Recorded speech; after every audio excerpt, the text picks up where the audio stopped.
Welcome back. April is Financial Literacy Month, which promotes the importance of financial education and personal financial empowerment for everyone. So here to help us learn why these skills are so important is our friend and youth financial educator, Caden Harris. Hi, Caden. Hi, how are you? I'm good. It's so good to see you and catch up. I feel like I know you now. It's been years you've been coming on the show. Yeah. So thank you for coming back. Of course. We love having you. And I know you're so passionate about this topic, about money and how people can make it grow. It is important for everyone, but especially young people, to know the importance of being financially literate. Why is that so important for you to teach the youth?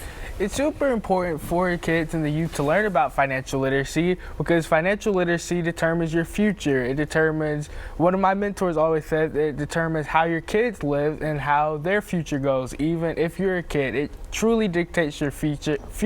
Mm-hmm. And a lot of the times people say money is the root of all evil, but that is not true. Money is just there. If you sit it on a table, it's not going to do anything, but it takes over the characteristics of the person who holds the money. So if an evil person holds the money, then you will do evil things with that money. But if a great person does or if a great person has money, they'll end up doing great things with it. Life lessons here on a Friday on ANC. Caden Harris, I love that. That's really good mentality to have, to grow it, to foster it for good. And I know you have an emphasis on teaching kids, but what are then some of the talent kids may have that can help them make some money, save some money right now? There's so many different ways the kids can earn money, even without having to get a job or different things like that. You can do things like stencil painting. You could paint people's address numbers on the curb. So it's super easy to do that. You just put the stencil there and then you're able to spray paint from there. If you do other cool designs with it, you could get like their favorite sports team and stencil paint it next to it. So there's so many different ways you could do it like that. You could have your own power washing company where you power wash driveways for your neighbors, or you could even clean trash cans where you use the power washer to clean your neighbor's trash cans. Okay, Caden, you must be at my house because I just cleaned my trash cans yesterday and I got a power washer. That might be my side gig for the summer, but that's a really good point too, because as summer approaches, a lot of kids will be off school looking for a side hustle for the summer months while they're not at school. So what should they then do with that money that they get from the side hustle?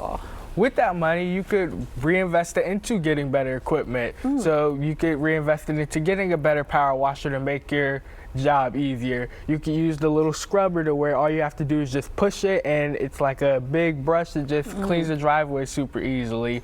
So one of the biggest things I like to do with my money in my business is reinvest it so that you can save time. Okay, I got to level up and save some time. I've got my eyes on that brush. Okay, in 2026 then, this year, kids might start, maybe kids are thinking about saving and earning money for the first time. So what are the things that I should teach my kids like right now to learn about saving and growing their money? Some of the things you should teach them is just the different skills that they will need in life, because most schools don't teach kids the things that they need to know for their future. They do need to teach them how to earn, save, budget, and invest their money. And there's certain things that aren't taught in school, like taxes, insurance, all those different things that I do cover in my business with things like my financial flashcards, with things like my curriculum, things like my new summer camp, which I'm launching. Oh, all right. Tell me about that. So my new summer camp, it's an online summer camp where kids will be able to learn different skills and how to grow their money. So it's a 5-day online program where it'll be from June 1st to June 5th. So if parents, you're having any worries about what to do, how to teach your kids to learn different things about financial literacy, just hand them over to me and I'll do the rest. All right, perfect. They'll be able to learn different skills, some of the different things that I was talking about that they can do to earn extra money. And they could start their own business, for example. Very cool. As a parent, what is something, and I've watched your parents support you throughout the years, and so I know they've been there for you, and kudos to y'all. But what is something then as a parent I should be aware of to make sure my kid learns? There's so many different things to do, just like I was saying, making sure that you're teaching them the things that they don't learn in school.